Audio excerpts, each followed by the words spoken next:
She boarded the flight like a ghost, no one noticed, no one remembered her face.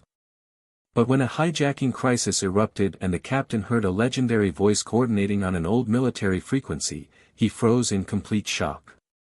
That voice was coming from inside his aircraft. Who was she?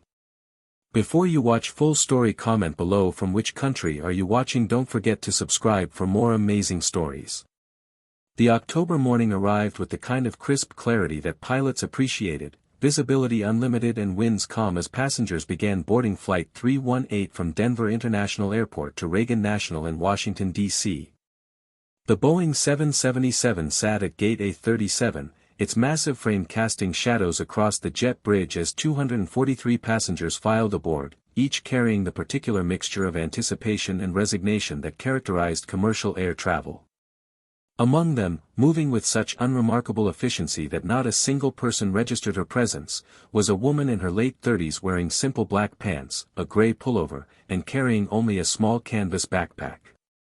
She handed her boarding pass to the gate agent without speaking, receiving a perfunctory smile in return, and walked onto the aircraft as invisibly as smoke dissipating into air. She passed the flight attendants at the forward galley with nothing more than a brief nod, her face pleasant but completely unmemorable, the kind of neutral expression that allowed her to move through crowded spaces without leaving any impression on the people around her. The lead flight attendant, Jennifer, who had been working commercial flights for 11 years and prided herself on remembering passengers, would later struggle to recall anything about this woman beyond a vague sense that someone had walked past her position during boarding. The woman proceeded down the aisle to seat 34F, a window position on the port side of the aircraft, slipping into her row without disturbing the businessman in 34E who was already absorbed in his laptop. She stowed her backpack under the seat in front of her, fastened her seatbelt with the practiced efficiency of someone who had performed this action thousands of times, and turned her attention to the window where ground crews were completing their final preparations for departure. Throughout the boarding process, she remained perfectly still and completely silent. When the flight attendants performed their safety demonstration, she watched with quiet attention, but her eyes never met those of any crew member. When beverage service began after takeoff, she accepted a water with a small smile and a nod, speaking not a single word. The businessman beside her never once glanced in her direction during the entire flight, later unable to recall if anyone had been sitting in the window seat at all. She had perfected this invisibility over years of practice, the ability to occupy space without creating ripples, to exist in crowded environments without leaving any trace in human memory. It was a skill that had served her well in her previous life, and it served her equally well now in her civilian existence, where anonymity provided a different kind of protection than the classified operations and secure facilities that had once defined her professional world. In the cockpit, Captain Marcus Chen completed his cruise checklist with First Officer David Patterson, both men settling into the comfortable rhythm of a routine transcontinental flight.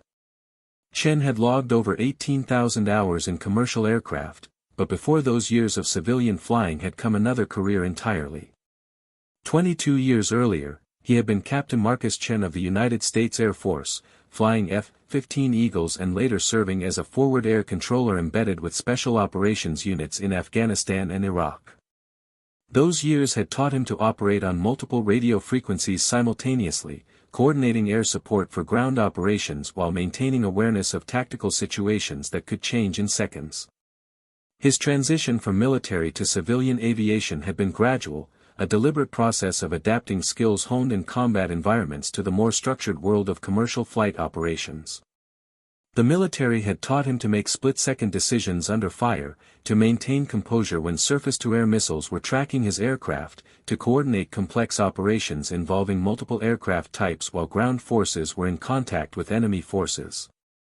Commercial aviation demanded different skills but equally critical ones, the ability to manage routine operations with unwavering attention to detail, to recognize subtle anomalies in systems before they became emergencies, to work seamlessly with crew members and air traffic control in an environment where standardized procedures prevented the chaos that characterized combat operations. Chen had left active duty with an honorable discharge, commendations that remained mostly classified, and a deep familiarity with military communication protocols that included frequencies most commercial pilots never knew existed. He had kept certain habits from his military service, including the practice of monitoring old tactical frequencies even during commercial flights, a habit that airline management would probably have frowned upon if they had known about it, but which Chen maintained partly out of nostalgia and partly out of a lingering sense that situational awareness should extend beyond the narrow band of commercial aviation frequencies. He had never expected those old frequencies to provide anything more than occasional entertainment, listening to military training exercises or routine communications between bases and aircraft conducting standard operations. The idea that one of those frequencies would someday carry a voice from his military past during a genuine emergency aboard his own commercial flight had never entered his consciousness as even a remote possibility. The flight proceeded without incident as Flight 318 crossed Colorado and entered Kansas airspace, the autumn landscape spreading out 39,000 feet below in a patchwork of harvested fields and small towns connected by ribbons of highway. Chen monitored the systems with the practiced efficiency of someone who had flown this route dozens of times, occasionally checking in with air traffic control as they passed from one sector to another. Patterson handled the routine communications while Chen managed the flight plan, both men comfortable with their respective roles in the two-person crew dynamic that defined modern commercial aviation. The passengers behind them settled into their own routines, some working on laptops, others watching movies on seatback screens, a few sleeping with travel pillows wedged against windows. The woman in 34F continued her silent vigil, watching clouds drift past her window while maintaining the same unremarkable presence that had characterized her boarding. Everything changed when Chen's radio crackled with an emergency transmission from air traffic control, the controller's voice tight with professional tension as he advised all aircraft in the sector to immediately change course and avoid a rapidly developing area of hostile activity. A small aircraft had been hijacked from a regional airport in central Kansas, the hijacker threatening to crash the plane into a populated area unless demands were met. Military assets were being scrambled, but the situation was developing faster than anyone had anticipated. Chen acknowledged the instruction and began coordinating a course change with Patterson, his mind already shifting into the tactical awareness that had defined his military service, recognizing immediately that this was not a routine aviation emergency but a potential national security threat. The situation deteriorated rapidly when air traffic control transmitted another urgent message advising that the hijacked aircraft had changed course and was now on an intercept trajectory with commercial flight corridors, creating a collision risk for multiple airliners including Flight 318. The controller's voice carried barely controlled alarm as he explained that military fighters were responding but the hijacked aircraft was not responding to any communication attempts and its transponder had been disabled, making it difficult to track precisely. Chen felt his training taking over, his hands steady on the controls as he began calculating alternative routes and descent profiles that might remove his aircraft from the danger zone, but he understood that with limited information about the hijacked plane's exact position and intentions, every decision carried enormous risk for the 243 souls aboard his aircraft. Then the radio transmission that changed everything arrived on a frequency that made Chen's blood run cold with recognition. It was not from air traffic control on the normal commercial frequencies but from a military controller transmitting on an old tactical frequency that Chen still had programmed into his radio system from his Air Force days, a frequency he sometimes monitored out of habit even during commercial flights. The military controller was coordinating fighter assets responding to the hijacking threat, using communication protocols that civilian pilots would never understand, but Chen recognized every code and procedure because he had used them himself during his years as a forward air controller. The controller was requesting tactical coordination assistance, asking if any assets in the area had visual contact with the hijacked aircraft or could provide intercept vectors to guide the responding fighters toward their target. What happened next made Captain Marcus Chen freeze at the controls, his hands literally stopping mid-motion as a voice responded to the military controller on that old tactical frequency, a voice transmitting from somewhere impossibly close, a voice that spoke with calm precision using proper military authentication codes and tactical communication protocols. The voice was female, steady and professional, providing exact coordinates and altitude information for both the hijacked aircraft and several commercial flights in the area including Flight 318, speaking with the kind of situational awareness that suggested access to advanced tracking systems that no civilian should possess. But what truly froze Chen in absolute shock was not just that this voice was providing military tactical coordination but that he recognized the specific voice instantly and completely, a recognition that hit him with the force of a physical blow. The voice identified itself with a call sign that Chen had not heard in over a decade but which remained burned into his memory from operations where that call sign had represented the difference between mission success and catastrophic failure. Viper 7, this is Phantom Actual. I authenticate Tango Whiskey 96 Bravo. I have eyes on the threat aircraft and am providing real-time coordination for intercept vectors. The hijacked aircraft is currently at bearing 045 from my position, altitude approximately 11,000 feet, speed 180 knots, trajectory suggests intent to intercept commercial traffic in Sector 7. The call sign Phantom Actual carried legendary status among personnel who had operated in Special Operations Aviation during the years Chen had served, a designation that had been assigned to the single most respected tactical air coordinator in Joint Special Operations history, a communications specialist whose voice had guided countless missions through hostile environments and whose coordination had saved more lives than anyone could count. Chen's mind reeled with the impossible implications of what he was hearing. Phantom Actual was transmitting on a classified military frequency, providing tactical coordination for a developing hijacking crisis, and based on the information being transmitted, Phantom Actual was somehow aboard his aircraft or had intimate knowledge of its exact position and the positions of other commercial flights in the area. The voice continued transmitting with absolute calm, coordinating with the military controller to vector responding F-16 fighters toward intercept positions while simultaneously providing guidance that would allow commercial aircraft including Flight 318 to maneuver away from the threat without creating new collision risks in the crowded airspace. Every transmission demonstrated expertise that exceeded anything Chen had encountered in commercial aviation, a level of tactical awareness and coordination capability that could only come from years of operating at the highest levels of classified military operations. Patterson noticed immediately that something was wrong with his captain, Chen having gone completely still in his seat, his face pale and his eyes unfocused as if processing information that made no sense. Patterson called Chen's name twice before the captain responded, his voice shaking slightly as he told Patterson to monitor a specific radio frequency that commercial pilots never used. Patterson looked confused but complied, adjusting his radio panel to the frequency Chen provided, and within seconds both pilots were listening to the ongoing tactical coordination between Phantom Actual and military assets responding to the hijacking crisis. Patterson heard professional military communications but did not understand the full significance of what was being transmitted or why Chen appeared to be in shock. Chen heard something entirely different because he recognized not just the call sign but the specific voice behind it, a voice he had heard countless times during deployments when he had been coordinating close air support, and that voice had been managing the broader tactical picture that kept everyone alive. Phantom Actual had been a legend even when Chen had been on active duty, a communications specialist who had deployed to every major theater of operations and whose coordination capabilities had made her the most requested tactical controller for high-risk missions. She had managed communication networks during operations that involved dozens of aircraft and ground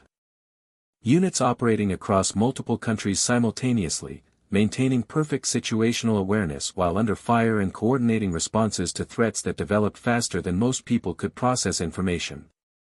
Her voice had become famous in special operations circles because hearing it on the radio meant that someone utterly competent and unflappable was managing the tactical coordination, someone who would ensure that air support arrived exactly when needed, that medical evacuation was already inbound before casualties even occurred, and that communication links remained intact even when everything else was falling apart. The stories about Phantom Actual had circulated through special operations communities like modern legends, each account adding to a reputation that had achieved almost mythical status among personnel who operated in the most dangerous environments.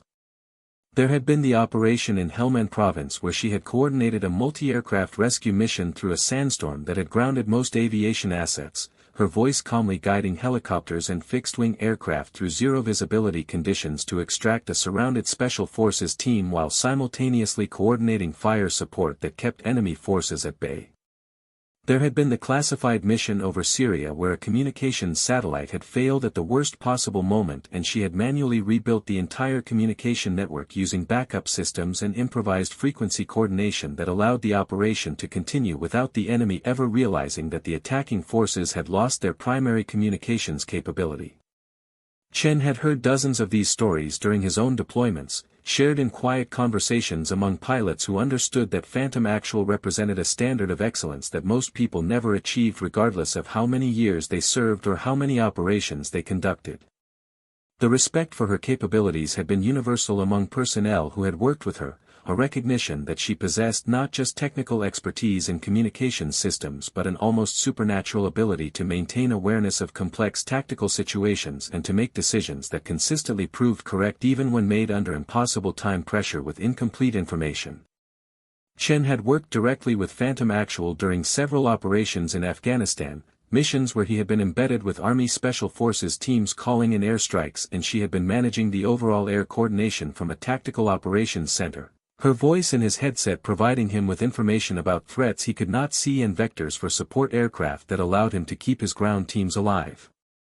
He had never met her in person, had never seen her face, but her voice was burned into his memory as clearly as his own family members' voices because during those operations her voice had represented survival and professional excellence at levels that inspired awe among everyone who worked with her.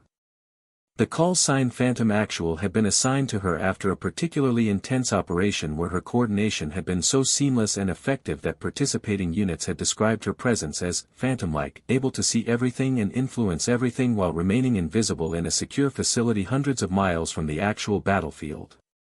But Phantom Actual had left active military service years ago, transitioning to civilian life in a move that had been discussed with regret among the special operations community that had relied on her expertise.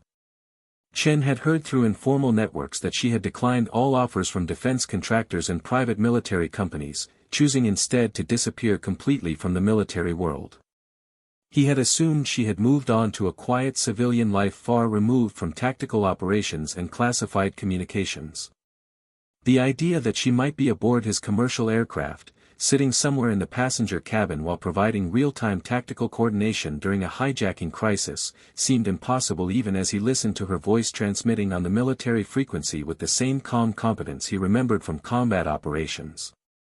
Chen forced himself to focus on flying his aircraft, following the course adjustments that air traffic control was providing while simultaneously listening to Phantom Actual's tactical coordination on the military frequency. She was orchestrating a complex response that involved multiple fighter aircraft, ground-based air defense systems, and commercial airliners that needed to be moved out of the potential combat zone without creating new risks. Her transmissions included information that could only come from someone with access to advanced tracking systems and classified intelligence feeds, yet she was somehow providing this coordination while apparently sitting in a passenger seat somewhere aboard Flight 318. The impossibility of the situation warred with the undeniable evidence of his own ears, that voice he had trusted with his life during combat operations now coordinating a response to save his aircraft and everyone aboard it. The woman in seat 34F sat with her small canvas backpack on her lap, inside which was concealed a compact satellite communication unit that connected her to military communication networks through encryption systems that remained active despite her transition to civilian life. She had been authorized to retain certain equipment and access to specific frequencies as part of her separation from active duty, a recognition that individuals with her specialized expertise might prove valuable during national emergencies even after leaving military service. When she had heard the initial air traffic control transmissions about the hijacking developing nearby, she had immediately activated her equipment and begun monitoring military frequencies to assess the threat level.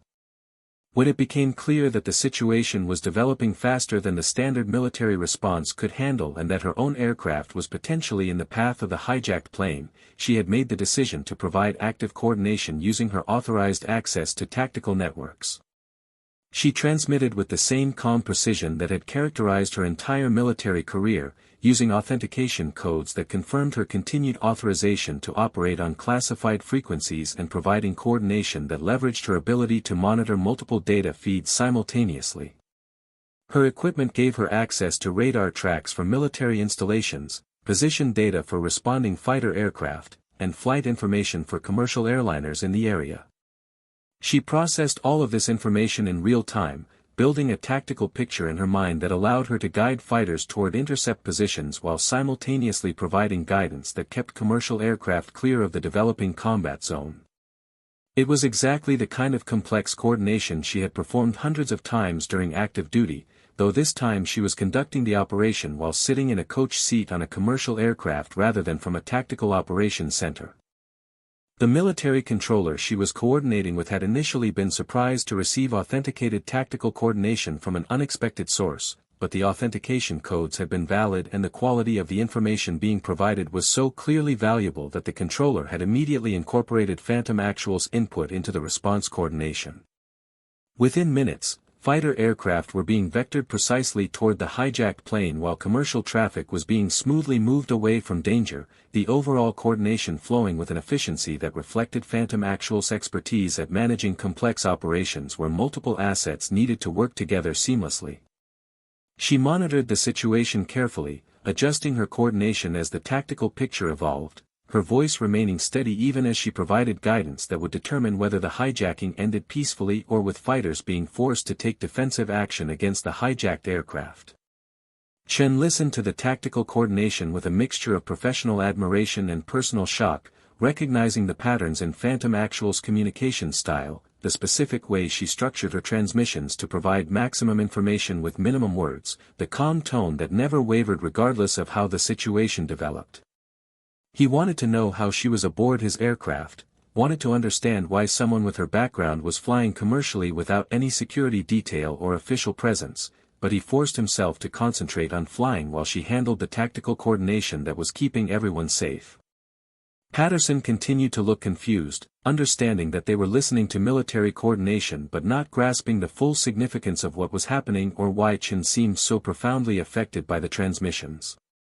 The situation reached its critical phase when the F-16 fighters achieved visual contact with the hijacked aircraft and reported that the plane appeared to be maneuvering toward a populated area, the pilot's intentions unclear but the trajectory suggesting a potential threat to ground targets. Phantom Actual immediately coordinated with both the fighter pilots and ground-based command authorities, providing a communication bridge that allowed information to flow in all directions simultaneously while ensuring that everyone maintained a common tactical picture. She guided the fighters into positions that would allow them to intercept the hijacked aircraft if necessary while also coordinating with negotiators who were attempting to establish communication with the hijacker, her coordination ensuring that all response options remained available until the last possible moment. Chen heard her voice take on a subtle urgency as she transmitted vectors that would position the fighters for a potential forced landing scenario, guiding them to positions where they could use their presence to pressure the hijacked aircraft toward an abandoned airfield rather than allowing it to continue toward populated areas. The coordination was masterful, demonstrating an understanding of both aviation capabilities and tactical psychology that came from years of experience managing exactly these kinds of high-stakes situations. She was simultaneously coordinating the fighter response, tracking the positions of multiple commercial aircraft including Flight 318, maintaining communication with ground authorities, and providing strategic guidance that shaped the overall response, all while her voice remained as calm as if she were ordering coffee rather than coordinating an operation where hundreds of lives hung in the balance. The crisis resolved when the hijacker, faced with the fighter presence and the realization that all escape routes were being systematically closed off through Phantom Actual's coordination, agreed to land the hijacked aircraft at the abandoned airfield that the fighters had guided him toward. The landing was successful, law enforcement immediately took the hijacker into custody, and the immediate threat ended without any casualties or damage beyond the initial hijacking.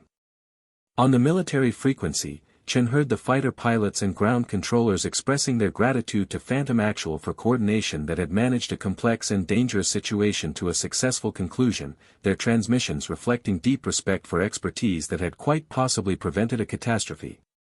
Chen sat in his captain's seat with his hands trembling slightly, the shock of what he had just experienced still reverberating through his consciousness. Phantom Actual had been aboard his aircraft, had coordinated a military response to a hijacking threat while sitting somewhere in his passenger cabin, and had quite likely saved his aircraft and everyone aboard it through expertise that existed at levels few people ever achieved. The professional part of his mind was already processing the implications, understanding that he had just witnessed something that should not have been possible, that someone with Phantom Actual's capabilities and clearances had been traveling on his flight without any official notification or security presence, coordinating classified military operations from a passenger seat using equipment and authorizations that civilian passengers should never possess. But beyond the professional analysis, Chen felt a deeply personal need to confirm what his ears had told him, to finally meet the person behind the voice that had guided him through some of the most dangerous moments of his military career. During those combat operations years ago, Phantom Actual had been simply a voice in his headset, a disembodied presence that provided critical information and coordination while he had been focused on keeping his aircraft flying and his weapons systems tracking targets and his ground teams alive. He had imagined many times what she might look like, creating mental images based on nothing more than the sound of her voice and the legendary stories that surrounded her call sign, but those images had remained pure speculation because their operational security requirements had prevented them from ever meeting face to face. Now she was aboard his aircraft, had been sitting somewhere in his passenger cabin throughout the entire flight, had been present during boarding when he had walked through the cabin conducting his standard pre-flight inspection. The realization that he had almost certainly looked directly at her without recognizing her struck him with an irony that felt almost painful. He needed to know who she was, needed to confirm that the legendary tactical coordinator whose voice had guided him through combat operations years ago was actually aboard his flight. He keyed his radio to the military frequency, his voice uncertain as he transmitted using his own old military call sign that he had not spoken aloud in over a decade. Phantom Actual, this is Sabre 23, I authenticate Charlie Delta 78 Alpha, I am the captain of the commercial flight you just protected, request confirmation you are aboard my aircraft. The pause before her response seemed to stretch for an eternity, though in reality it lasted only a few seconds.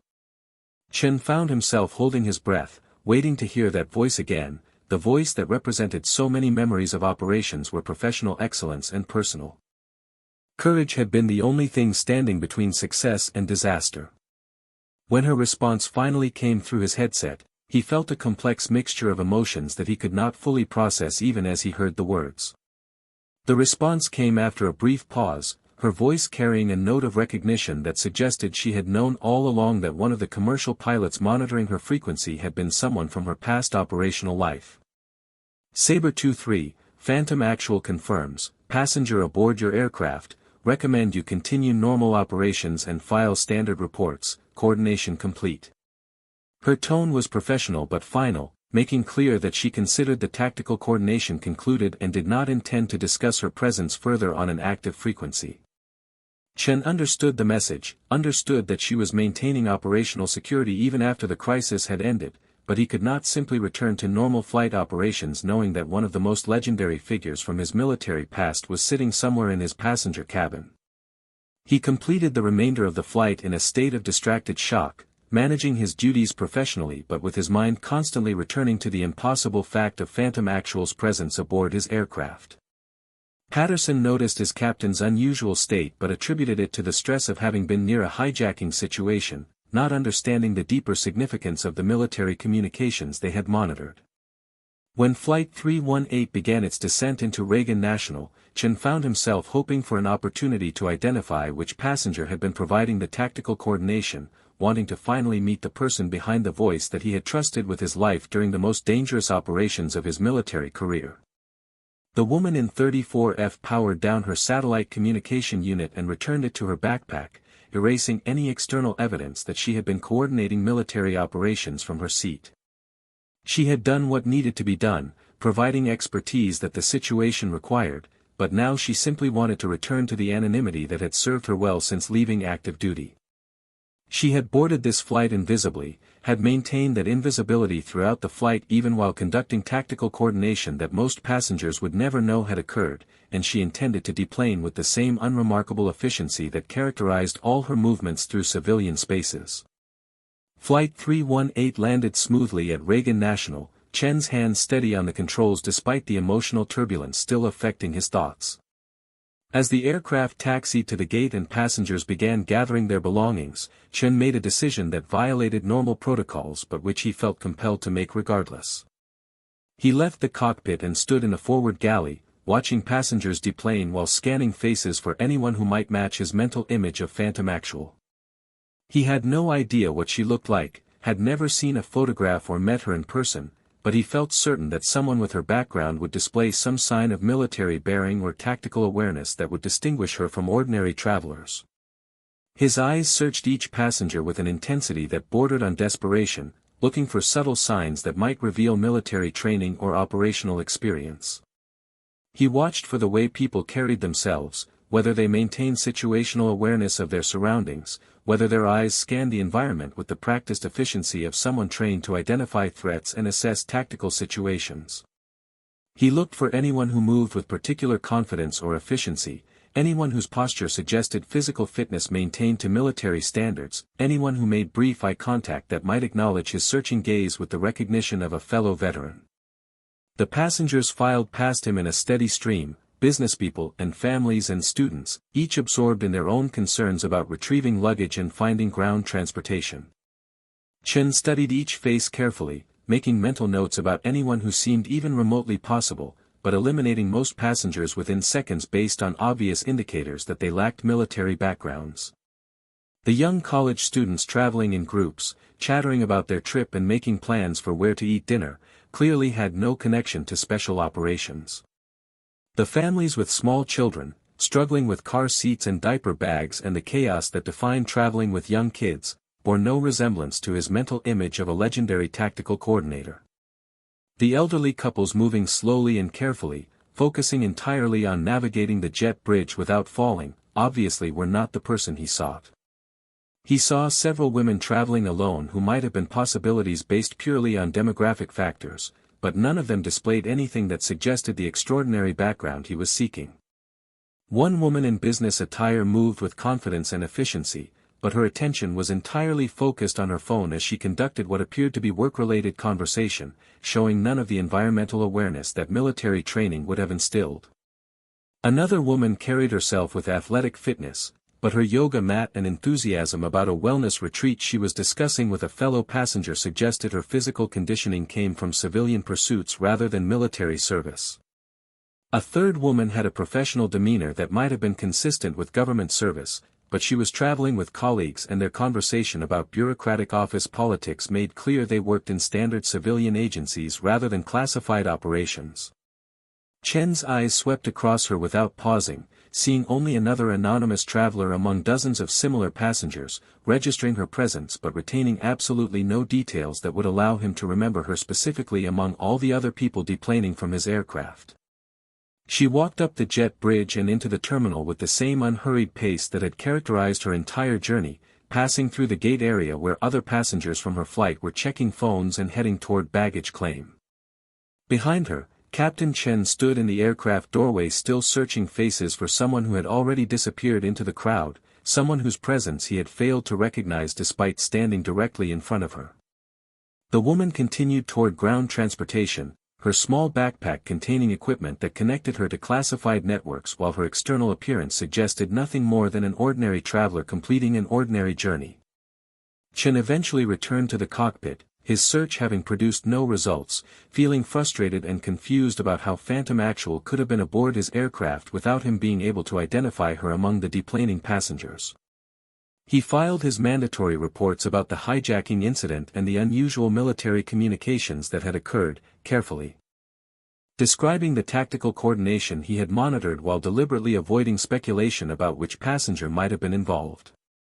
The reports would be reviewed by airline security and federal authorities who would follow up with their own investigations, but Chen suspected that Phantom Actual's identity would remain a mystery, her operational security and personal anonymity protecting her as effectively as classified facilities and armed security had protected her during her active duty service. In the days following the flight, federal investigators reviewed the passenger manifest for Flight 318 and conducted interviews attempting to identify who had provided the military tactical coordination during the hijacking response. They narrowed their focus to several possibilities based on background checks and eliminating passengers who clearly lacked any military connections, but they could never definitively identify the specific individual because too many factors worked against them. The woman who had been Phantom Actual had boarded invisibly, had operated during the crisis without revealing her physical presence to anyone aboard the aircraft, and had deplaned with the same anonymity that made her impossible to distinguish from dozens of other solo travelers on the flight. The investigators eventually filed reports noting that someone with extraordinary capabilities had provided critical assistance but acknowledging that the specific identity could not be confirmed through available evidence. The investigation revealed frustrating gaps in their ability to track someone who clearly understood operational security at the highest levels. Security camera footage from the terminal showed dozens of passengers boarding Flight 318, but the woman from seat 34F appeared in the footage as utterly unremarkable, her face partially obscured by the angle of the cameras and her appearance so generic that facial recognition software produced multiple possible matches from databases of government personnel with security clearances. The seat assignment records showed that 34F had been purchased using a common name that appeared thousands of times in federal databases, paid for with a credit card linked to an account that had all the proper documentation but which investigators suspected represented one of many cover identities that former Special Operations personnel were authorized to maintain for personal security reasons.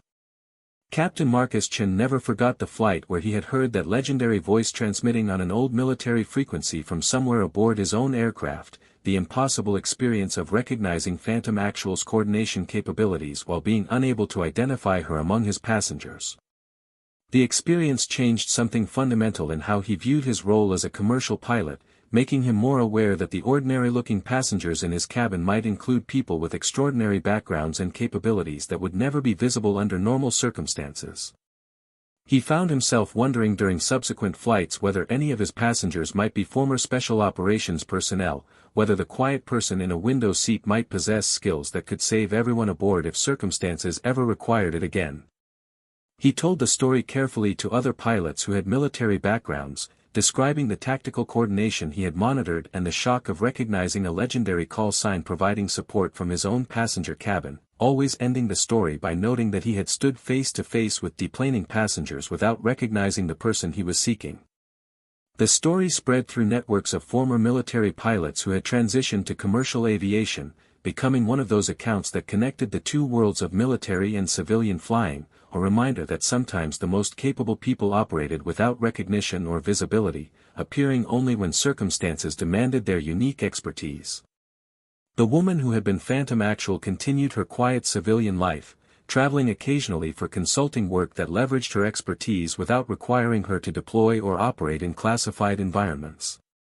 She boarded flights the same way she always did, quietly and invisibly, maintaining the low profile that allowed her to move through the world without drawing attention or requiring explanations about capabilities she possessed but rarely demonstrated. Most flights were routine, hours of travel that required nothing beyond patience and the ability to ignore discomfort. But occasionally, very occasionally, circumstances would develop that required someone with her specific combination of skills, clearances, and operational judgment, and in those moments she would do precisely what needed to be done before returning to invisibility as completely as if she had never emerged from it. She never regretted her decision to leave active military service, understanding that the years of constant deployments and high-stakes operations had taken a toll that required recovery through distance and normalcy.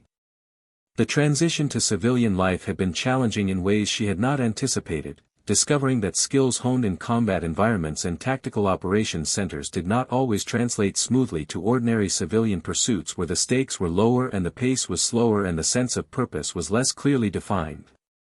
She had struggled initially with the absence of mission focus, the lack of clear objectives that needed to be accomplished under time pressure with lives hanging in the balance. Civilian life offered comfort and stability and freedom from the constant stress of classified operations, but it had also felt strangely hollow after years where every day had been filled with urgent purpose and critical responsibilities. The consulting work had provided a middle path, allowing her to leverage her expertise in communication systems and coordination protocols while maintaining the civilian life she had chosen. She advised government agencies and private companies on emergency communication planning, helped design systems for coordinating responses to natural disasters and security threats, and occasionally provided training to personnel who needed to understand how tactical coordination actually worked in high-stress environments.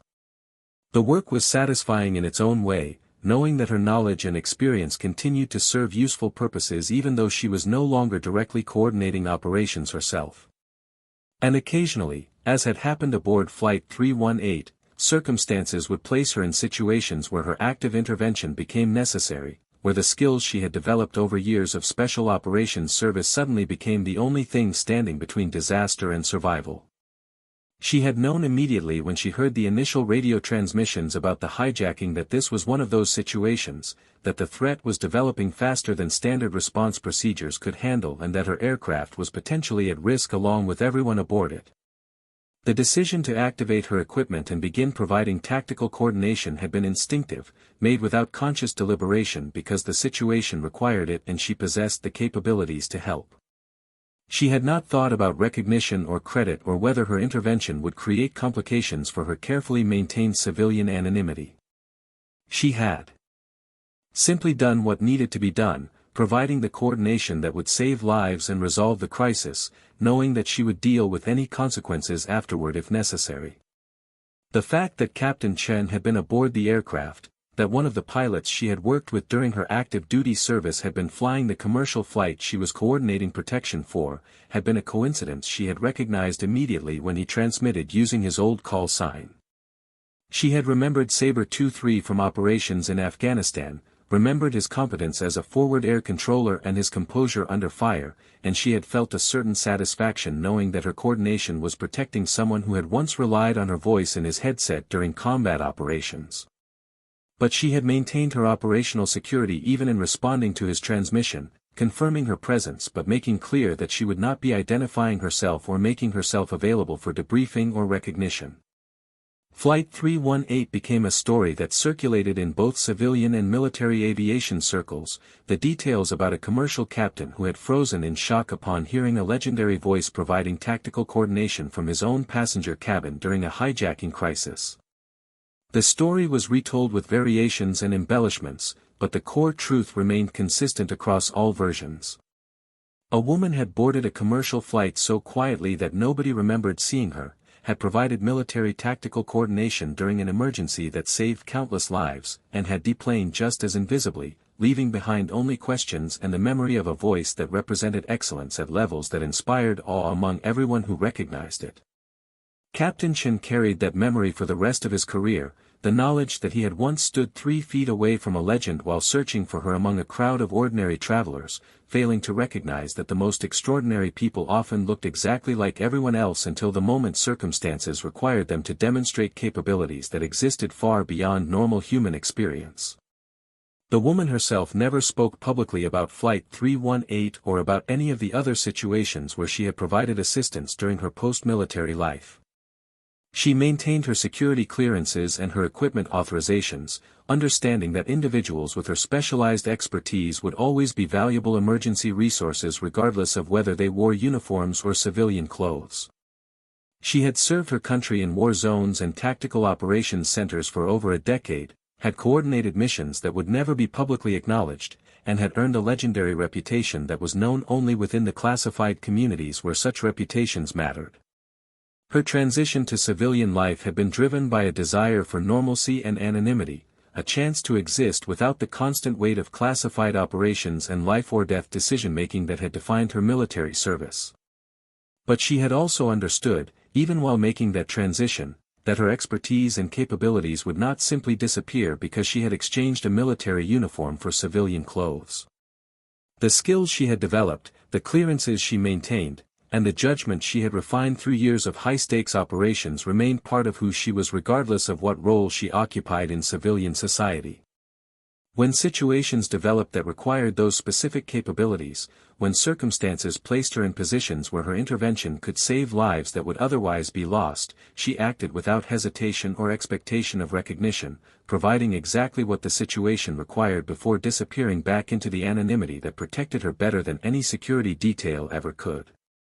She had boarded Flight 318 quietly, had maintained perfect invisibility throughout the flight, had coordinated a response to a hijacking threat using capabilities that should not have existed aboard a commercial aircraft, and had deplaned just as quietly, leaving behind a captain who would spend years wondering how he had failed to recognize a legend standing directly in front of him. It was exactly the kind of operation she had conducted countless times during her military career, appearing when needed and disappearing when the crisis passed, her effectiveness measured not by recognition or credit but by missions accomplished and lives saved. The only difference now was that instead of operating from secure facilities with classified equipment and official authority, she operated from passenger seats and hotel rooms and ordinary civilian spaces, still serving but doing so invisibly, her greatest skill being not the tactical coordination that made her legendary but the ability to move through the world without anyone recognizing that someone extraordinary had just passed by unremarked and unmemorable until the specific moment when being extraordinary became the only thing standing between survival and disaster.